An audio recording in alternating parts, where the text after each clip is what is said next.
Hello everyone welcome to the channel first step grammar. ਅੱਜ ਦੀ ਇਸ ਵੀਡੀਓ ਦੇ ਵਿੱਚ ਅਸੀਂ ਇੱਕ ਬਹੁਤ ਹੀ ਇੰਪੋਰਟੈਂਟ ਟੌਪਿਕ ਜੋ ਇੰਗਲਿਸ਼ ਗ੍ਰਾਮਰ ਦੇ ਵਿੱਚ ਹੈ ਉਸ ਨੂੰ ਡਿਸਕਸ ਕਰਨ ਵਾਲੇ ਹਾਂ, that is active and passive voice। अगर कंपिटिटिव एग्जाम पॉइंट में तो सोचा जाए तो यह टॉपिक बहुत इंपॉर्टेंट है, क्योंकि काफी एग्जाम ਦੇ ਵਿੱਚ ਇਸ ਦੇ ਇੱਕ ਜਾਂ ਦੋ ਕੁਐਸਚਨ ਸਾਨੂੰ ਮਿਲ ਹੀ ਜਾਣਗੇ और जो क्वेश्चंस हैं ਉਹਦਾ ਦਾ ਲੈਵਲ ਵੀ ਜੋ ਹੋਏਗਾ ਉਹ ਬਹੁਤ ਈਜ਼ੀ ਨਹੀਂ ਹੁੰਦਾ ਹੈ ਕਿ ਅਸੀਂ ਬਹੁਤ ਈਜ਼ੀਲੀ ਕਰ ਲਾਂਗੇ। ਹਾਲਾਂਕਿ ਇੱਕ ਐਸਾ ਟੌਪਿਕ ਹੈ ਜੋ ਅਸੀਂ ਸ਼ਾਇਦ ਮਿਡਲ ਸਕੂਲ ਦੇ ਵਿੱਚੋਂ ਕਰਦੇ ਆ ਰਹੇ ਹੋਵਾਂਗੇ, ਅਸੀਂ ਕਲਾਸ 5 6 7 ਤੋਂ ਸ਼ਾਇਦ ਸਟਾਰਟ ਕਰਤਾ ਹੋਏਗਾ। ਹੋ ਸਕਦਾ ਕੁਝ ਐਸੇ ਪੈਟ ਸੈਂਟੈਂਸਸ ਵੀ ਹੋਣ ਕਿ ਜਦੋਂ ਮੈਂ ਲਿਖਾਂਗਾ ਸਾਹਮਣੇ ਅਸੀਂ ਬਹੁਤ ਈਜ਼ੀਲੀ ਉਹਨੂੰ ਪੈਸੇਜ ਕਨਵਰਟ ਕਰ ਵੀ ਦਾਂਗੇ। ਬਟ ਜਦੋਂ ਗੱਲ ਆਉਂਦੀ ਹੈ ਕੰਪੀਟੀਟਿਵ ਐਗਜ਼ਾਮਸ ਦੀ, ਜਦੋਂ ਗੱਲ ਆਉਂਦੀ ਹੈ ਇੱਕ ਫਾਈਨਲ ਉੱਥੇ ਬੈਠੇ ਹਾਂ ਅਸੀਂ ਇੱਕ ਰੂਮ ਦੇ ਵਿੱਚ, ਤਾਂ ਜਦੋਂ क्वेश्चन सामने आता है ਅਸੀਂ कंफ्यूज हो जाते हैं। क्यों? क्योंकि उससे कुछ ऐसे क्वेश्चन आते हैं जो ਅਸੀਂ ਸ਼ਾਇਦ ਹੀ ਤਾਂ ਪੜ੍ਹੇ ਨਹੀਂ ਹੁੰਦੇ ਜਾਂ ਫਿਰ ਉਹਨਾਂ ਬਾਰੇ ਸਾਨੂੰ ਕਲੈਰਿਟੀ ਨਹੀਂ ਹੁੰਦੀ, ਜਿਹਦੇ ਕਰਕੇ ਸਾਨੂੰ ਕਿਉਂ ਫੀਲ ਹੁੰਦਾ ਹੈ ਕਿ ਇਹ ਟੌਪਿਕ ਤਾਂ ਮੇਰੀ ਰੇਂਜ ਤੋਂ ਬਾਹਰ ਹੈ, ਕਿ ਮੈਨੂੰ ਸਮਝ ਨਹੀਂ ਆਉਣ ਵਾਲਾ ਹੈ। ਤਾਂ ਅੱਜ ਇਸ ਵੀਡੀਓ ਦੇ ਵਿੱਚ ਆਪਾਂ ਇਸੇ ਟੌਪਿਕ ਨੂੰ ਹੀ ਡਿਟੇਲ 'ਚ ਡਿਸਕਸ ਕਰਾਂਗੇ। ਤਾਂ ਇਸ ਚੀਜ਼ ਨੂੰ ਬਹੁਤ ਧਿਆਨ ਨਾਲ ਸਮਝਾਂਗੇ ਆਪਾਂ, ਤਾਂ ਕਿ ਆਪਾਂ ਜੋ ਟੌਪਿਕ ਹੈ ਨੈਕਸਟ ਦੇ ਐਗਜ਼ਾਮ 'ਚ ਬੈਠੀਏ ਤਾਂ ਸਾਨੂੰ ਫੀਲ ਨਾ ਹੋਵੇ ਕਿ ਮੈਨੂੰ ਆਉਂਦਾ नहीं है। तो स्टार्ट करते हैं इस चीज ਨੂੰ। ਤਾਂ एक्टिव सेंटेंस और पैसिव सेंटेंस पहला डिफरेंस क्या है ਸਾਨੂੰ ਇਹ ਪਤਾ ਹੋਣਾ ਚਾਹੀਦਾ ਹੈ। एक्टिव सेंटेंस क्या करता है?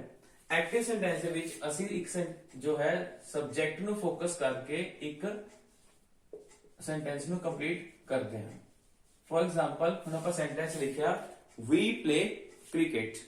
ਇਸ ਦੇ ਵਿੱਚ ਕੀ ਹੈ, ਜੋ ਸਾਡਾ ਸਬਜੈਕਟ ਹੈ that is we, ਜੋ ਇੱਕ ਡੂਅਰ ਹੈ मतलब ਕੰਮ ਕਰਨ ਵਾਲਾ ਹੈ, that is the subject। इसनू हाईलाइट रखते हुए, इसनू फोकस रखते हुए ਅਸੀਂ अपना जो सेंटेंस है लिख रहे हैं। फिर ਸਾਡੇ ਕੋਲ इस सेंटेंस एक वर्ब है और finally we have a word cricket which is an object। ਤਾਂ ਇਹ तीन चीजें ਅਸੀਂ एक सेंटेंस से देख रहे हैं जो बहुत कॉमन है, और इस सेंटेंस ਨੂੰ अगर पैसिव बनाना होएगा ਤਾਂ शायद ਆਪਾਂ बहुत इजीली बना भी ਦਾਂਗੇ। क्यों? क्योंकि ਅਸੀਂ ਸਕੂਲ ਲੈਵਲ ਦੇ ਉੱਤੇ ਜਾਂ ਉਹਦਾ ਬੇਸਿਕ ਸਟੱਡੀ ਦੇ ਵਿੱਚ ਇਸ ਨੂੰ ਕੀਤਾ ਹੋਇਆ ਹੈ ਨਾ। ਤਾਂ ਉਸ ਨੂੰ ਕਿਵੇਂ ਬਣਾਵਾਂਗੇ? ਪੈਸਿਵ ਲਿਖਣ ਦਾ ਤਰੀਕਾ ਬਹੁਤ ਈਜ਼ੀ ਹੈ। ਜੋ ਆਬਜੈਕਟ ਹੈ ਉਹ ਸ਼ਿਫਟ ਹੋ ਜਾਂਦਾ ਹੈ ਸਬਜੈਕਟ ਦੀ ਜਗ੍ਹਾ ਤੇ, मतलब उरे जो क्रिकेट है जो वर्ड वो आगे आ जाएगा। Then as per the rules of tenses और स्ट्रक्चर्स ਅਸੀਂ ਇਸ ਨੂੰ ਪੈਸਿਵ ਬਣਾਵਾਂਗੇ। ਹੁਣ ਪੁਆਇੰਟ ਆਉਂਦਾ ਹੈ कि जो ऑब्जेक्ट है वो शिफ्ट तो हो गया, सब्जेक्ट तो बन गया, उरे सब्जेक्ट तो बन गया, बट ये डूअर नहीं है क्योंकि क्रिकेट में काम नहीं ना करेगा। क्रिकेट इज द ऑब्जेक्ट जिन्हों ਅਸੀਂ ਕੀ ਕਰਿਆ, शिफ्ट ਕਰਿਆ ਹੈ ਆਪਣੇ ਪੈਸਿਵ ਸਟਰਕਚਰ ਦੇ ਵਿੱਚ। ਦੈਨ ਕੁਝ ਪਾਰਟੀਕਲ ਰੂਲਸ ਦੇ ਅਕੋਰਡਿੰਗ ਅਸੀਂ ਵਰਬਸ ਨੂੰ ਚੇਂਜ ਕਰਿਆ, ਪ੍ਰੈਪੋਜੀਸ਼ਨ ਐਡ ਕੀਤੇ ਐਂਡ ਫਾਈਨਲੀ ਜੋ ਸਾਡਾ ਸਬਜੈਕਟ ਸੀਗਾ ਉਹ ਵੀ शिफ्ट ਹੋ ਗਿਆ ਐਟ ਦ ਐਂਡ, ਬਟ ਉਹ ਆਬਜੈਕਟਿਵ ਕੇਸ ਚ ਆਏਗਾ। मतलब साडा कहना है कि जो साडा डूअर सीगा वो साडा ऑब्जेक्ट बन गया और जो साडा ऑब्जेक्ट सी क्रिकेट वो साडा सब्जेक्ट बन गया। बट डिफरेंस की है कि इस सेंटेंस दे विच किते भी ये डूअर नहीं है, काम करने वाला नहीं है। काम कौन कर रहा है? दैट इज अस। एक इस तरीके ना चेंज होया क्या ਇਹਦੇ स्ट्रक्चर ਉਹ ਆਪਾਂ ਇਸ ਵੀਡੀਓ 'ਚ ਅੱਗੇ ਦੇਖਾਂਗੇ, ਬਟ ਸਾਨੂੰ ਪਹਿਲਾਂ ਹੀ ਸਮਝਣਾ ਪਏਗਾ ਕਿ ਜੋ ਆਬਜੈਕਟ ਹੈ ਉਸ ਨੂੰ ਫੋਕਸ ਅਸੀਂ ਕਰ ਰਹੇ ਹਾਂ ਪੈਸਿਵ ਸੈਂਟੈਂਸਸ ਦੇ ਵਿੱਚ। which means कि अगर मैं एक सेंटेंस ਨੂੰ पैसिव बनाना है तो मेरी foremost requirement की है कि उस ऑब्जेक्ट का होना जरूरी है। अगर किसी सेंटेंस ऑब्जेक्ट नहीं है which means मैंने उसमें पैसिव बनाने से दिक्कत आएगी या बनेगा ही नहीं। हालांकि कुछ एक्सेप्शंस हैं वो आप आगे जाकर देखेंगे time to time, but basic अगर मैं गल कहा कि अगर ऑब्जेक्ट नहीं है तो सेंटेंस पैसिव केस च नहीं जाएगा। This is the foremost requirement in the topic। ਤਾਂ ਜਦੋਂ ਅਸੀਂ ਇਹ ਚੀਜ਼ ਕਰ ਰਹੇ ਹਾਂ ਤਾਂ ਸਾਨੂੰ ਪਤਾ ਹੋਣਾ ਚਾਹੀਦਾ ਕਿ ਸਬਜੈਕਟ ਕੀ ਹੈ ਔਰ ਆਬਜੈਕਟ ਕੀ ਹੈ, ਸਾਨੂੰ ਇਸ ਦੀ ਆਇਡੈਂਟੀਫਿਕੇਸ਼ਨ ਹੋਣੀ ਜ਼ਰੂਰੀ ਹੈ। ਔਰ ਉਸ ਤੋਂ ਵੀ ਵੱਧ ਇੰਪੋਰਟੈਂਟ ਕੀ ਹੈ ਕਿ ਸਾਨੂੰ ਟੈਂਸ ਦੇ ਸਟਰਕਚਰਸ ਯਾਦ ਹੋਣੀ ਚਾਹੀਦੀਆਂ ਨੇ ਕਿ ਪ੍ਰੈਜ਼ੈਂਟ ਡੈਫਿਨਿਟ ਚ ਕੀ ਲੱਗੇਗਾ, ਪਾਸਟ ਡੈਫਿਨਿਟ ਚ ਕੀ ਲੱਗੇਗਾ।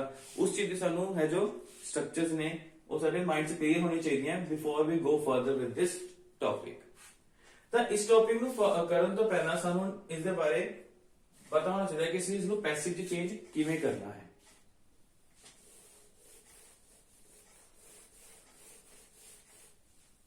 अगर मैं गल करा जनरल एक्टिव स्ट्रक्चर की, तो जनरल एक्टिव स्ट्रक्चर की हुंदी है, सब्जेक्ट हुंदा है साडे कोल, वर्ब हुंदी है और फाइनली साडे कोल एक ऑब्जेक्ट हुंदा है, जो कि बेसिक स्ट्रक्चर है जिसमें ਅਸੀਂ SVO कह के भी चलते हैं। पर जब इसमें पैसिव बनाना है तो की होएगा, जो साडा ऑब्जेक्ट है वो शिफ्ट हो जाएगा beginning they which, that is in the case of subject. फिर साडे कोल हेल्पिंग वर्ब आएगी एज पर द रिक्वायरमेंट, जो हम डिटेल च डिस्कस करेंगे टेंसेस दे विच। देन एक बी फॉर्म का होना कंपलसरी है which is totally dependent on the given verb, जो सारे एक्टिव सेंटेंस च वर्ब दी होगी उसे बेस पे बी फॉर्म का होना बहुत जरूरी है। Then third form of the verb is compulsory, third form of the verb is compulsory in the passive cases, और इसमें आप इग्नोर नहीं कर सकते हैं। And then we should have by as a preposition, क्योंकि बाय जो है रिप्रेजेंट करती है डूअर नु, by it shows the person who does a work, तो ਅਸੀਂ ਬਾय ਨੂੰ ਰੇ ਰਿਪਰੈਜ਼ੈਂਟ ਕਰਨ ਲਈ ਯੂਜ਼ ਕਰਾਂਗੇ। ਹਾਲਾਂਕਿ ਕੁਝ ਵਰਬਸ ਦੇ ਨਾਲ ਜੋ ਪ੍ਰੈਪੋਜੀਸ਼ਨ ਚੇਂਜ ਵੀ ਹੋਏਗੀ ਉਹ ਆਪਾਂ ਅੱਗੇ ਡਿਟੇਲ ਚ ਡਿਸਕਸ ਕਰਦੇ ਰਹਾਂਗੇ, ਬਟ ਉਸ ਤੋਂ ਪਹਿਲਾਂ ਸਾਨੂੰ ਪਤਾ ਹੋਣਾ ਚਾਹੀਦਾ ਹੈ ਕਿ ਬਾय ਉਰੇ ਯੂਜ਼ ਹੋਏਗਾ।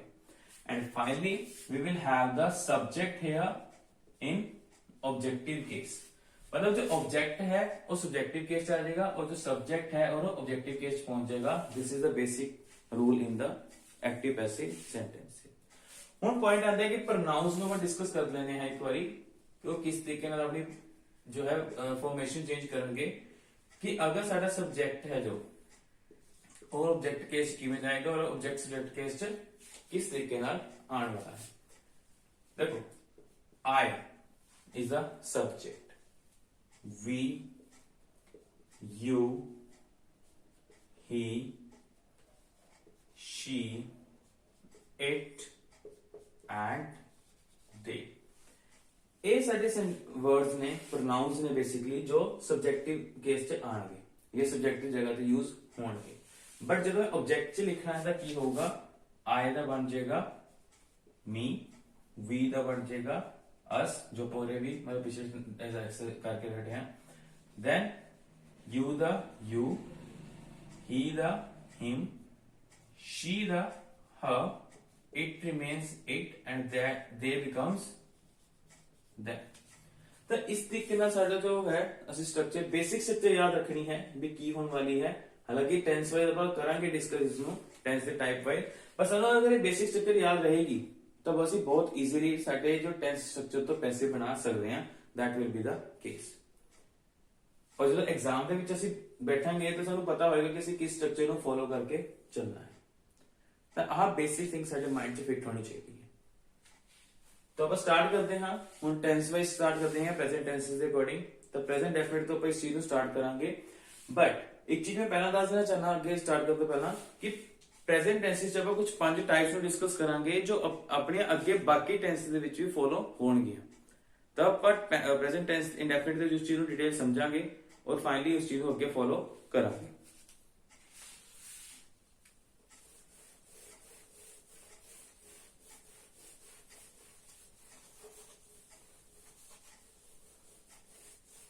सो अब स्टार्ट करते हैं प्रेजेंट इंडेफिनिट के नाम।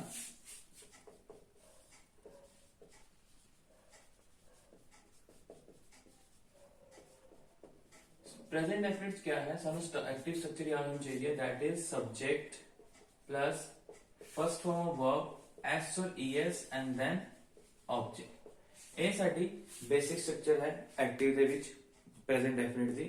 तो इसमें मतलब पैसिव च डिफाइन करना है तो की होएगा, as per the rules object अगे आ जाएगा सब्जेक्टिव केस दे विच। Then we will have helping verb and be form. देखो इस सेंटेंस से अपने को ऊपर हेल्पिंग वर्ब किते भी यूज नहीं हुई है, तब आप इसे डायरेक्टली बी फॉर्म में इंट्रोड्यूस करांगे on the basis of given verb. और प्रेजेंट दे विच बी फॉर्म किसे डिफाइन कर दी है, इज, एम या are. Then we will have third form of verb, then we will have by, and finally we will have subject as an objective case।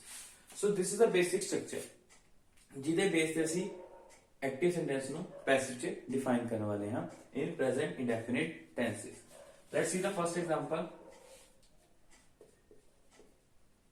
Tarun helps me. Tarun helps me. इस sentence जो तरुण है that is the subject, helps is the first form verb plus S because Tarun साडा है single subject है और मी साडा है object. तो इस सेंटेंस ਨੂੰ ਬਹੁਤ ਈਜ਼ੀਲੀ ਅਸੀਂ ਪੈਸਿਵ ਬਣਾ ਸਕਦੇ ਹਾਂ। ਤਾਂ ਸਾਡੇ ਕੋਲ ਤਿੰਨੋਂ ਜੋ ਰਿਕੁਆਇਰਮੈਂਟ ਹੈ ਉਹ ਪੂਰੀਆਂ ਨੇ, ਸਬਜੈਕਟ ਵੀ ਹੈ, ਵਰਬ ਵੀ ਹੈ ਔਰ ਆਬਜੈਕਟ ਵੀ ਹੈ। ਤਾਂ ਆਬਜੈਕਟ ਨੂੰ ਅਸੀਂ ਸ਼ਿਫਟ ਕਰ ਦਾਂਗੇ ਬਿਗਨਿੰਗ ਦੇ ਵਿੱਚ, ਤਾਂ ਮੀ ਕੀ ਬਣ ਜਾਏਗਾ ਉਰੇ ਆ ਕੇ ਆਈ। ਤਾਂ ਆਈ ਦੇ ਨਾਲ ਕੀ ਲਗਾਣੇ ਨੇ ਅਸੀਂ, ਐਮ ਯੂਜ਼ ਹੁੰਦਾ ਹੈ, then third form of verb is used, helped, preposition by, and tarun क्या है, noun है, तो noun as it is रहेगा, इसकी जो form है वो change नहीं होगी। तो passive sentence क्या बन गया, I am helped by tarun, मतलब object in the subjective case, then be form, then third form of verb, then preposition by, and finally subject in objective case. तो इस तरीके नाल साडा जो टेंस है चेंज होएगा, तरुण हेल्प्स मी चेंज हो गया I am helped by Tarun. So बहुत इजी है ना। फॉर एग्जांपल देखते हैं अपन, we draw pictures, we draw pictures. We is the subject, draw is the first form verb and object is pictures। तो बहुत इजीली से इसमें शिफ्ट कर सकते हैं। देखो, pictures are drawn by us। The pictures are drawn by us। बहुत easily ऐसी चीज देख सकते हैं कि ऑब्जेक्ट है, शिफ्ट होया है उरे, और वी पीछे जाके सब्जेक्ट है ना, ऑब्जेक्टिव केस है। That is easy। Now one more question is there, क्यों ना एक सेंटेंस देखते हैं। He talks rudely। He talks rudely। तो he is the subject, talks is the verb plus s form, but rudely is an adverb here। और ਆਪਾਂ ਪਹਿਲਾਂ ਹੀ discuss ਕਰ ਚੁੱਕੇ ਹਾਂ ਕਿ ਇੱਕ ਸੈਂਟੈਂਸ ਪੈਸਿਵ ਤਦ ਬਣੇਗਾ ਜਦੋਂ ਉਸ ਦੇ ਵਿੱਚ ਆਬਜੈਕਟਿਵ ਕੇਸ ਹੋਏਗਾ ਜਾਂ ਆਬਜੈਕਟ ਹੋਏਗਾ, ਬਟ ਪੂਰੇ ਆਬਜੈਕਟ ਨਹੀਂ ਹੈ ਤਾਂ ਵੀ can't make this sentence into passive form. ਮਤਲਬ ਆਪਾਂ ਇਹ ਨਹੀਂ ਕਰਨਾ ਕਿ ਰਿਊਡਲੀ ਇਜ਼ ਟਾਕਡ ਬਾਈ ਹਿਮ, ਉਹ ਬਿਲਕੁਲ ਗਲਤ ਹੋਏਗਾ ਕਿਉਂਕਿ rudely is not the object, adverb ਹੈ ਤਾਂ ਐਡਵਰਬ ਨੂੰ ਆਪਾਂ ਆਬਜੈਕਟ ਦੀ ਜਗ੍ਹਾ ਤੇ ਨਹੀਂ ਲੈ ਕੇ ਆ ਸਕਦੇ। That we have to keep in our mind. तो उस तरीके ਨਾਲ ਕੀ ਹੈ ਕਿ ਜੋ ਪ੍ਰੈਜ਼ੈਂਟ ਡੈਫੀਨਿਟ ਦਾ ਰੂਲ ਹੈ ਉਹ ਇਸ ਤਰੀਕੇ ਨਾਲ ਟੈਂਸ ਨੂੰ ਸੌਰੀ ਐਕਟਿਵ ਸੈਂਟੈਂਸ ਨੂੰ ਪੈਸਿਵ ਦੇ ਵਿੱਚ ਕਨਵਰਟ ਕਰੇਗਾ। ਤਾਂ ਆਪਣੀ ਫਰਸਟ ਟਾਈਪ ਹੈ, ਮਤਲਬ ਪਹਿਲਾਂ ਹੀ ਕਿਹਾ ਸੀ ਕਿ ਆਪਾਂ ਪੰਜ ਟਾਈਪਸ ਨੂੰ ਡਿਸਕਸ ਕਰਾਂਗੇ ਪ੍ਰੈਜ਼ੈਂਟ ਡੈਫਿਨਿਟ ਦੇ ਵਿੱਚ। ਤਾਂ ਫਰਸਟ ਟਾਈਪ ਕੀ ਹੈ, ਜਦੋਂ ਸਾਡੇ ਕੋਲ ਸਬਜੈਕਟ ਹੈ, ਦੈਨ ਵਰਬ ਹੈ ਔਰ ਦੈਨ ਇੱਕ ਆਬਜੈਕਟ ਹੈ, that is the first structure. Second structure ਦੇ ਵਿੱਚ ਕੀ ਹੁੰਦਾ ਹੈ,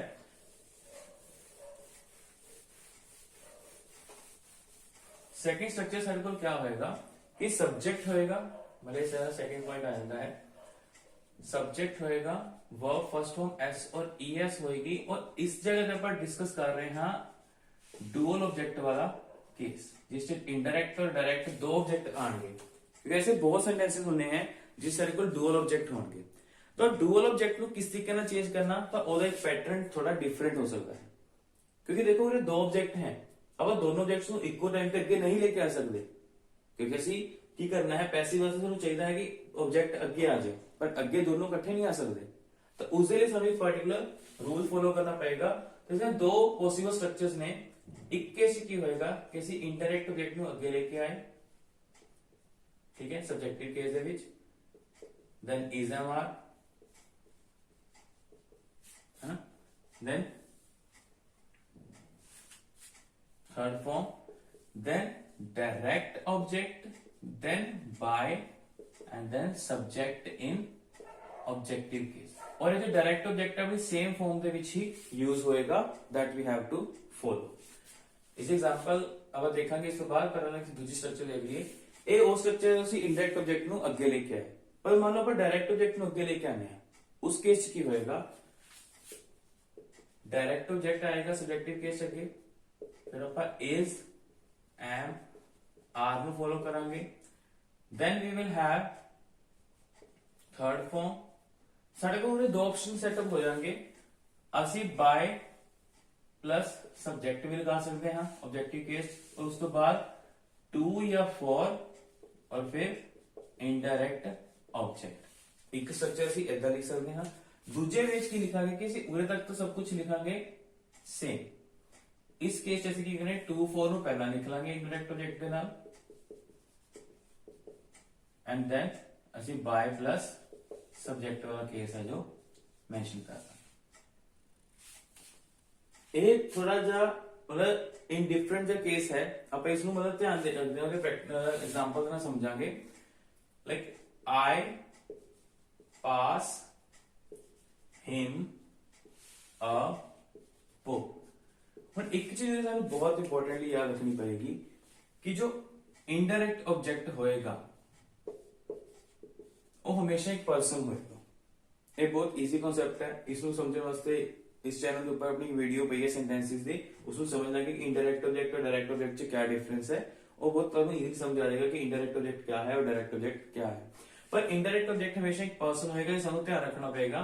तो साडी जो स्ट्रक्चर्स हैं उसे इसनु चेंज करांगे पैसिव फॉर्म दे विच। अब पहले इस फॉर्म ਨੂੰ फॉलो करते हुए इनडायरेक्ट ऑब्जेक्ट ਨੂੰ ਅੱਗੇ ਲੈ ਕੇ ਆਵਾਂਗੇ। ਤਾਂ ਉਸ ਕੇਸ ਕੀ ਹੋਊਗਾ, ਹਿਮ ਦਾ ਕੀ ਬਣ ਜਾਏਗਾ, ਹੀ ਸਿੰਗੂਲਰ ਹੈ ਤਾਂ ਅਸੀਂ ਇਜ਼ ਯੂਜ਼ ਕਰਾਂਗੇ। पास इज द वर्ब ता पास्ट बन जाएगा। अ बुक की डायरेक्ट ऑब्जेक्ट आगे आना चाहिए है, a book by subject is there, objective case की बन जाएगा जाके वो me. This is the first thing. Second structure की कहता है कि ਅਸੀਂ अ बुक ਨੂੰ ਅੱਗੇ ले आइए क्योंकि डायरेक्ट ऑब्जेक्ट ਅੱਗੇ आ जाएगा। A book is passed to him by me, या फिर a book is passed by me to him। ਸਾਨੂੰ एग्जाम ਦੇ ਵਿੱਚ ਕੋਈ ਵੀ ਆਪਸ਼ਨ ਆ ਸਕਦੀ ਹੈ। ਅਗਰ ਕੋਈ ਐਸਾ ਡੂਅਲ ਆਬਜੈਕਟ ਵਾਲਾ ਕੇਸ ਆਂਦਾ ਹੈ ਤਾਂ ਸਾਨੂੰ ਪਤਾ ਹੋਣਾ ਚਾਹੀਦਾ ਕਿ ਅਸੀਂ ਕਿਸੇ ਵੀ ਫਾਰਮ ਨੂੰ ਐਪਲੀਕੇਬਲ ਮੰਨ ਸਕਦੇ ਹਾਂ ਔਰ ਇੱਕ ਫਾਰਮ ਹੀ ਅਸੀਂ ਚੂਜ਼ ਕਰਾਂਗੇ। ਆਬਵੀਅਸ ਹੈ, ਤਾਂ ਸਾਨੂੰ ਕੰਫਿਊਜ਼ ਕਰਨ ਲਈ ਇਹਨਾਂ ਚੋਂ ਕੋਈ ਵੀ ਇੱਕ ਪਾਰਟਿਕੂਲਰ ਕੇਸ ਦਿੱਤਾ ਜਾ ਸਕਦਾ ਹੈ। ਤਾਂ ਇਸ ਨੂੰ ਧਿਆਨ ਰੱਖਦੇ ਹੋਏ ਅਸੀਂ ਇਸ ਨੂੰ ਫੋਲੋ ਕਰਾਂਗੇ ਔਰ ਜੋ ਥਰਡ ਫਾਰਮ ਵਾਲਾ ਕੇਸ ਹੈ that will remain same, ਔਰ ਬਾय ਦੇ ਨਾਲ ਜੋ ਸਾਡਾ ਸਬਜੈਕਟ ਆਬਜੈਕਟਿਵ ਕੇਸ ਲੱਗਣਾ ਹੈ ਉਹ ਵੀ ਇਸ ਤਰੀਕੇ ਨਾਲ ਹੀ ਰਹਿਣ ਵਾਲਾ ਹੈ, ਇਸ 'ਚ ਕੋਈ ਡਿਫਰੈਂਸ ਨਹੀਂ ਆਏਗਾ। ਤਾਂ ਸਾਡਾ ਸੈਕੰਡ ਪੁਆਇੰਟ ਹੈ ਜਿਹਦੇ ਅਸੀਂ ਇਨਡਾਇਰੈਕਟ ਔਰ ਡਾਇਰੈਕਟ ਦੋ ਆਬਜੈਕਟ ਇਕੱਠੇ ਡਿਸਕਸ ਕੀਤੇ। ਤਾਂ ਪਹਿਲੇ ਆਪਸ਼ਨ 'ਚ ਡਿਸਾਈਡ ਕੀਤਾ ਸੀ ਕਿ ਓਨਲੀ ਫਸਟ सो पहले पॉइंट जैसे डिस्कस किया कि सिर्फ डायरेक्ट ऑब्जेक्ट आ रहा है, दूसरे से डिस्कस कर रहे हैं कि इनडायरेक्ट ना डायरेक्ट भी आ रहा है। तीसरे पॉइंट पे डिस्कस करते हैं, that is very important one again. क्या होता है कि कई बार कुछ ऐसे वर्ब्स ने जिन्हां दे नाल एक प्रेपोजिशन फिक्स चलती ही है कि उस तो बिना काम हो ही नहीं सकता है। तो उस केस च की होएगा, सब्जेक्ट दे नाल वर्ब दे नाल एस और ईएस दे नाल प्रेपोजिशन है जो ऐड अप होएगी और फाइनली एक ऑब्जेक्ट होएगा। तो इसमें पैसिव बनाने का रूल है सेम ही है, कोई ज्यादा डिफरेंस नहीं है। बस एक चीज हमें ध्यान रखनी है कि जो वर्ब है और इस जो प्रेपोजिशन एडअप हो रही है वो भी साडी रहेगी नाल ही, उसमें ਅਸੀਂ चेंज नहीं करेंगे। और प्लस उसके नाल बाय भी लगेगी, मतलब इस प्रेपोजिशन के ऐड के नाल बाय तो लगेगा ही लगेगा क्योंकि by denotes the doer. By doer denote कर रहा है तो उन तो सब्जेक्ट ਦੇ ਨਾਲ ਲਗਾਣਾ ਹੀ ਹੈ। और ਇੱਥੇ ਜੋ वर्ब ਦੇ ਨਾਲ ਪ੍ਰੈਪੋਜੀਸ਼ਨ ਲੱਗੀ ਹੈ ਉਸ ਨੂੰ ਆਪਾਂ ਐਸ ਦਿਸ ਫੋਲੋ ਕਰਾਂਗੇ। ਜਿਵੇਂ ਐਗਜ਼ਾਮਪਲ ਲੈਨੇ ਹਾਂ, I listen to Punjabi songs। सब ही सुनते हैं अपने एंजॉयमेंट के बाद, कोई ना कोई किस तरीके के गाने सुनते होंगे, अलग अलग चॉइस होगी सबकी, तो सुनते हैं है ना। तो I listen to Punjabi songs. इस केस की है हुन कि जो लिसन है साडी वर्ब की है लिसन, इस दे नाल जो टू प्रेपोजिशन है वो चलती ही है हमेशा, मतलब सानू हमेशा यूज करनी ही पैंदी है टू क्लियर द फैक्ट। ठीक है, तो हुन इसनु पैसिव बनाने के लिए साडा बहुत इजी रूल की है कि जो पंजाबी सॉन्ग्स साडा ऑब्जेक्ट है वो फर्दर शिफ्ट हो जाएगा। पंजाबी सॉन्ग्स कंप्लीट जो है मतलब सारा ऑब्जेक्ट हो जाएगा। ठीक है, प्लूरल है तो आर आ जाएगा।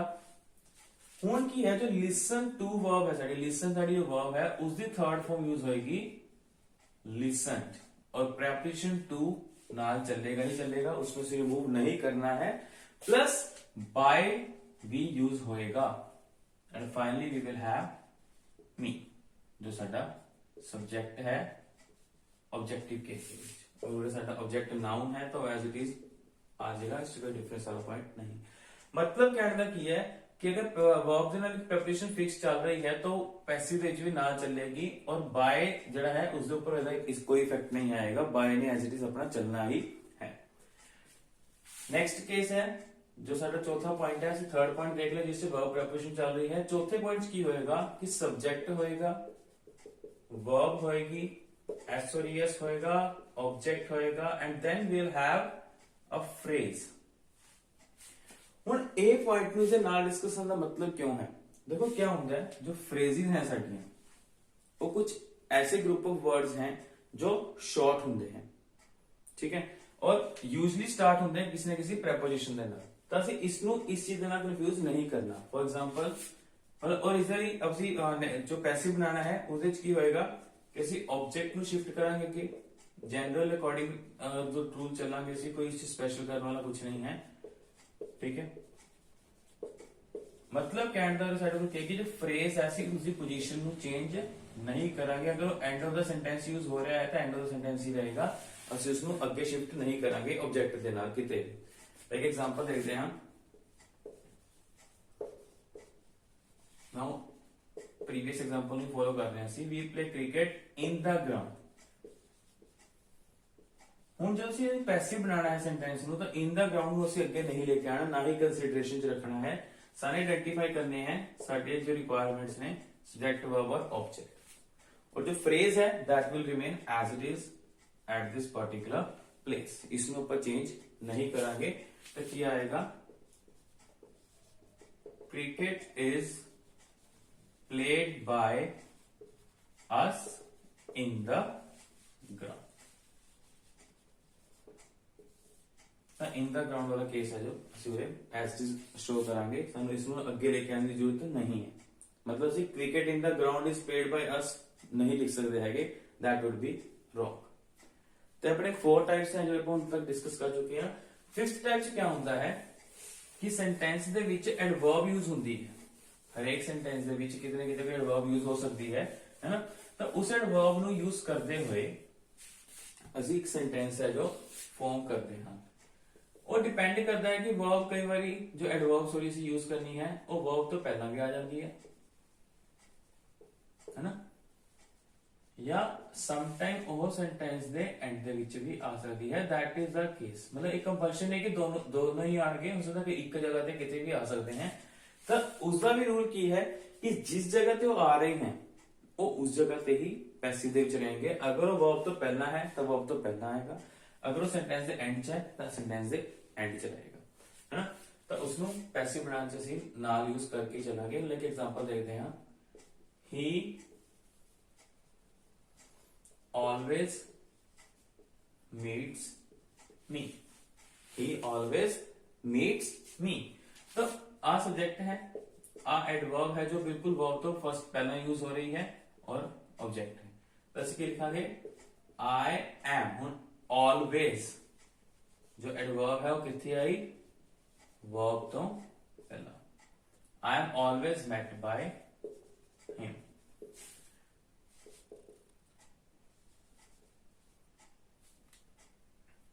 She works,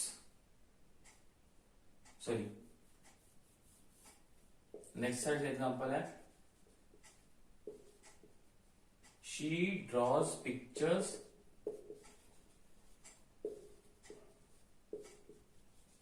carefully. हम जो केयरफुली एडवर्ब है साडा वो सेंटेंस दे एंड दे विच यूज हो रहा है, तो उस केस ਅਸੀਂ ਕੀ ਕਰਾਂਗੇ, पैसिव की बनावांगे, पिक्चर्स आर ड्रॉन बाय हर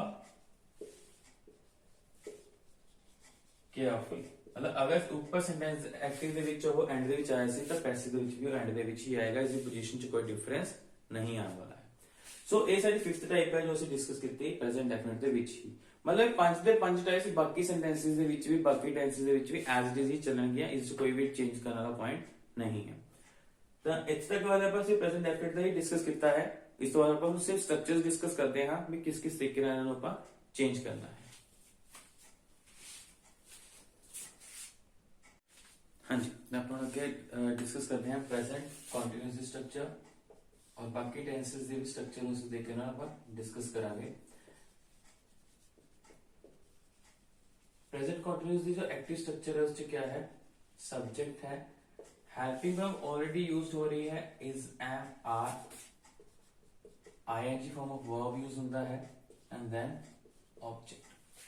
ਹੁਣ इसमें पैसिव जो बनाना है तो ऑब्जेक्ट है जो शिफ्ट हो जाएगा आगे, helping verb as it is used है तो आप इसमें मेंशन करेंगे, और जो बी फॉर्म ऐड करनी है जो हेल्पिंग तो बाद भी ऐड होएगी that is based on this one, तो आप बी दी फॉर्म बना लेंगे being, and then we will have third form, then by, and finally we will have subject in the objective.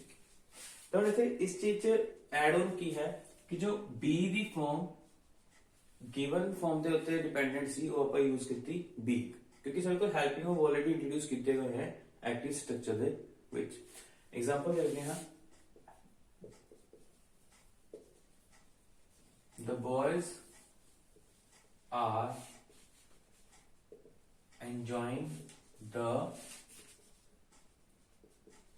party। तो इसमें क्या करेंगे, पैसिव स्ट्रक्चर चेंज करने क्या होगा, the party is being enjoyed by the boys। The party is being enjoyed by the boys। तो पर सारा कुछ जो रिक्वायर्ड है सारे को पाया है, दैट इज द केस। तो बहुत इजीली अपन चेंज कर सकते हैं। प्रेजेंट डेफिनिट और प्रेजेंट कंटीन्यूअस दे पैसिव स्ट्रक्चर से डिफरेंस किया सिर्फ बीइंग का, कि जो प्रेजेंट कंटीन्यूअस एड ऑन होएगा और पीछे प्रेजेंट कंटीन्यूअस चीज नहीं सी। Then the third type is present perfect. तो इसके की होएगा सब्जेक्ट होता है, हैज और हैव होएगा। इस चीज बेनिफिट की है सानू कि जो थर्ड फॉर्म ऑफ वर्ब है ऑलरेडी गिवन होएगी, तो उसके नाल सानू इजी हो जाएगा आइडेंटिफाई करना जो थर्ड फॉर्म ऑफ वर्ब है, इन केस अगर ਅਸੀਂ नहीं जानते हैं तो हैज हैव आ जाएगा। बी फॉर्म आनी है again that is dependent on this one, तो वो आ जाएगी being. Then third form of verb will be written here, then by, and finally we will have subject in objective case. Let's see the example.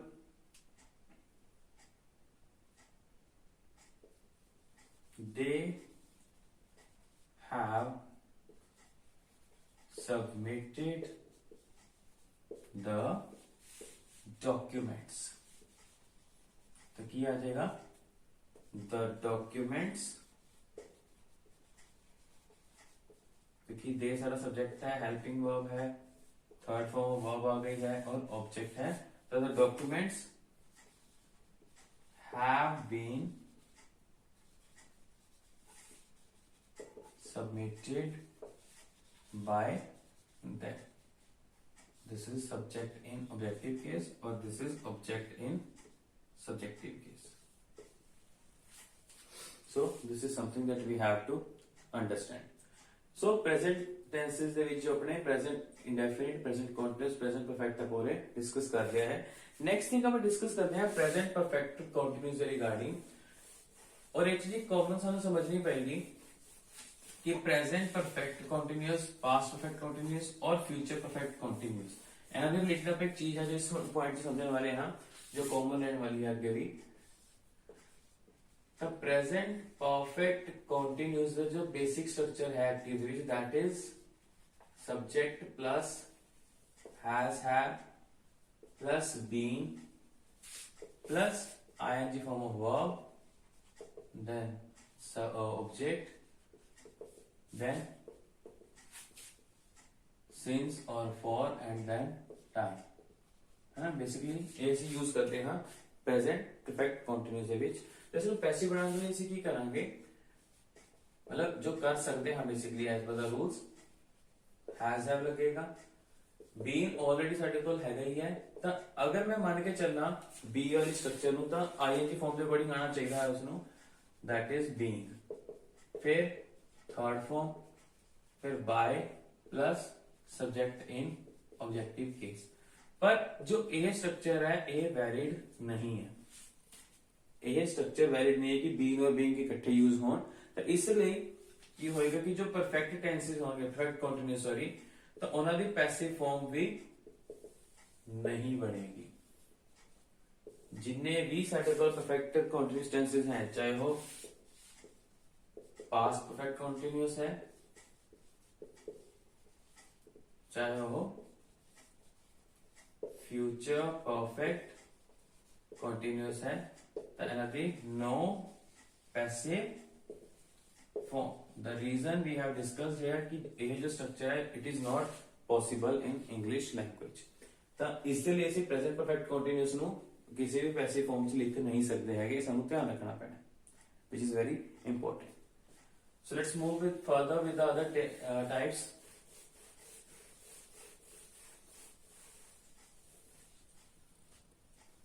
Next we have past indefinite, जिसदे विच की structure है बहुत easy रहेगी। Subject है, second form है और object है।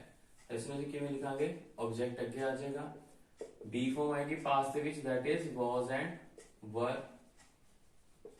Then third form, then by and finally subject in objective case. बहुत सिंपल एग्जांपल आप यूज करते हैं, you eight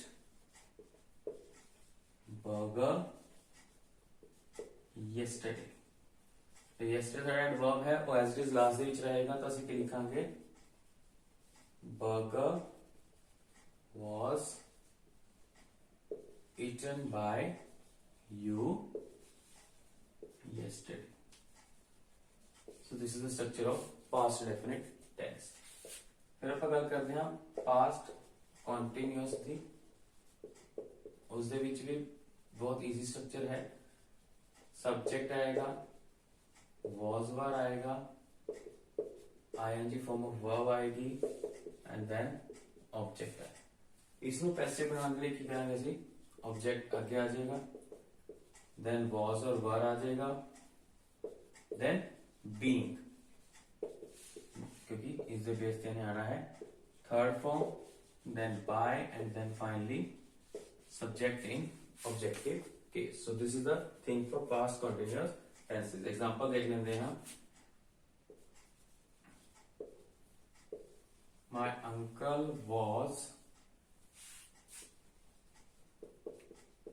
waiting for us. Waiting for क्या है, देखो वेट के नाल फॉर जो प्रीपोजिशन फिक्स हुई है, तो उसे एज इट इज रखेंगे, तो क्या आएगा, we were being waited for by my uncle। so इस तरीके से है जो पैसिव स्ट्रक्चर है जो रेडी कर लेंगे, और इतने फोर है जो वर्ब के नाल ही अटैच्ड रहेगा, ਅਸੀਂ ਇਸ ਨੂੰ चेंज नहीं करेंगे। Next is regarding past perfect tenses। I hope ਤੁਹਾਨੂੰ ਈਜ਼ੀਲੀ ਸਮਝ ਆ ਰਿਹਾ ਹੋਣਾ ਸਾਰਾ ਕੁਝ। ਫਿਰ ਵੀ ਅਗਰ ਕੁਝ ਨਹੀਂ ਸਮਝ ਆਉਂਦਾ ਹੈ ਤਾਂ ਤੁਸੀਂ अपने कमेंट सेक्शन ਦੇ ਵਿੱਚ ਇਸ ਨੂੰ डाउट्स अपने पूछ सकते हो, और नीचे नंबर है जो या ईमेल आईडी है स्क्रॉल हो रही है, ਤੁਸੀਂ ਉਸ ਦੇ ਵਿੱਚ ਵੀ अपनी क्वेरीज है जो भेज सकते हो। ठीक है, तो नेक्स्ट ਸਾਡੇ ਕੋਲ केस है पास्ट परफेक्ट। तो पास्ट परफेक्ट क्या ਹੁੰਦਾ है, सब्जेक्ट ਹੁੰਦਾ है, हैड ਹੁੰਦਾ है, थर्ड फॉर्म है और फाइनली ऑब्जेक्ट है। Object in the subjective case आ जाएगा, हैड आ जाएगा, बीइंग द थर्ड फॉर्म आ जाएगी, अगेन बाय आ जाएगा और सब्जेक्ट इन ऑब्जेक्टिव केस आ। जो एग्जांपल देखते हैं, आई had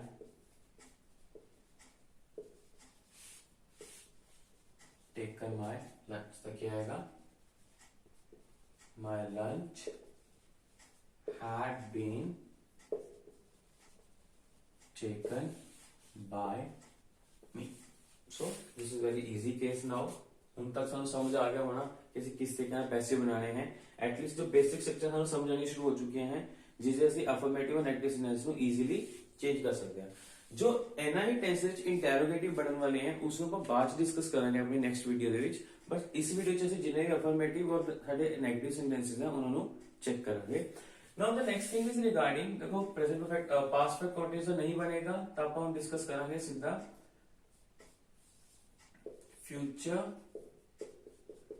इंडेफिनिट, और इस दे नाल ही ਅਸੀਂ ਕੀ डिस्कस करेंगे मोडाल्स वाली स्ट्रक्चर्स भी।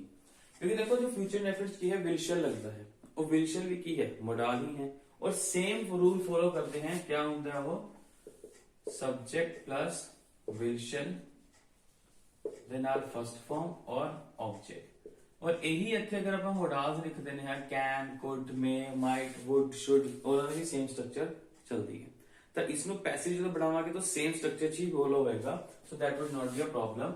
Like object in the beginning case, then if I say modals, ਤਾਂ ਉਸ ਦੇ ਨਾਲ ਫਸਟ ਫਾਰਮ ਲਗਾਣੀ, ਬੀ ਫਾਰਮ ਲਗਾਣੀ ਹੈ, that is based on this one. ਤਾਂ ਆਪਾਂ ਬੀ ਲਿਖਾਂਗੇ ਕੱਲਾ क्योंकि फ्यूचर टेंस है।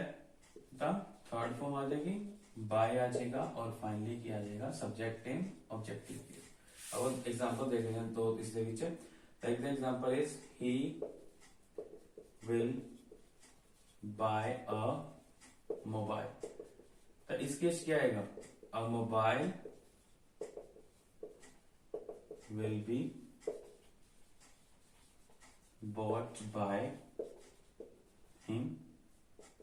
ਹੁਣ ਇੱਥੇ will ਆਇਆ ਹੈ, ਇੱਥੇ ਵੀ will ਹੀ ਅਸੀਂ यूज ਕਰਿਆ ਹੈ। ਹੁਣ ਆਪਾਂ ਇੱਕ ਮੋਡਲ ਐਗਜ਼ਾਮਪਲ ਦੇਖ ਲੈਂਦੇ ਹਾਂ। Like Ravi can drive a car. ਤਾਂ ਇਸ ਨੂੰ ਆਪਾਂ ਪੈਸਿਵ ਕੀ ਲਿਖਾਂਗੇ, a car can be driven by Ravi. So this is the case, देखो मोडाल यूज होया, एज दिस कैन आया, बी लग गया है, और third. So this is the structure of future indefinite या मोडाल्स वाले केसेस।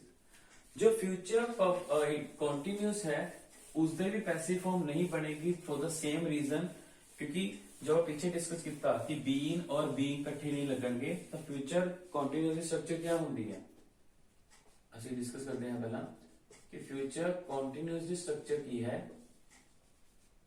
ਉਸ ਦੇ ਵਿੱਚ ਵੀ ਸਬਜੈਕਟ ਪਲਸ ਵਿਲ ਸ਼ੈਲ ਦੇ ਨਾਲ बी प्लस आईएनजी और ऑब्जेक्ट है जो आंदा है। तो वही पॉइंट अगर मैं इन्हें पैसिव बनाना चाहना तो विल शैल बी दे नाल बीइंग लगाना पड़ेगा as per the rules, which is not at all acceptable as in the structures. So this thing is not valid, so no passive form. Now मुझे ये तो पता लग गया कि सारी टोटल 12 स्ट्रक्चर्स हैं जो टेंसेस दियां या 12 पार्ट्स हैं सॉरी टेंसेस दे, उन्होंने जो 4 स्ट्रक्चर्स ਅਸੀਂ ਬਿਲਕੁਲ omit कर दांगे, जिस present perfect continuous, past perfect continuous और future perfect continuous, and then finally is future continuous. तो चार जो पॉइंट अगर हो जाते हैं साडे ओमिट हो जाते हैं, तो साडे कोल 8 टाइप्स हैं जिन्होंने ਅਸੀਂ डिस्कस कर रहे हैं हुण तक, and final part of that is future perfect. ठीक है, तो फ्यूचर परफेक्ट में डिस्कस करते हैं subject plus will shall have plus third form plus object. अगर ये स्ट्रक्चर है साडी तो इसमें हम पैसिव च लिखांगे subject plus will shall have, क्योंकि बी फॉर्म ऊपर नहीं यूज हुई तो सीधे बी इंट्रोड्यूस कर सकते हैं, वो सारी स्ट्रक्चर सही रहेगी, उससे रॉन्ग नहीं है कुछ भी। चीज है एग्जांपल देते हैं,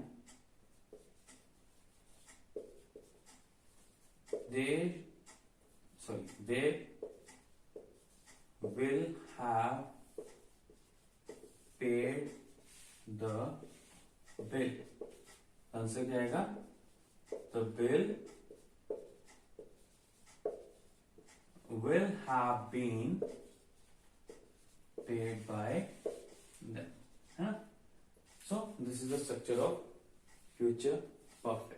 Will have आया, third form आई, तब will have ਦੇ ਨਾਲ being plus third form.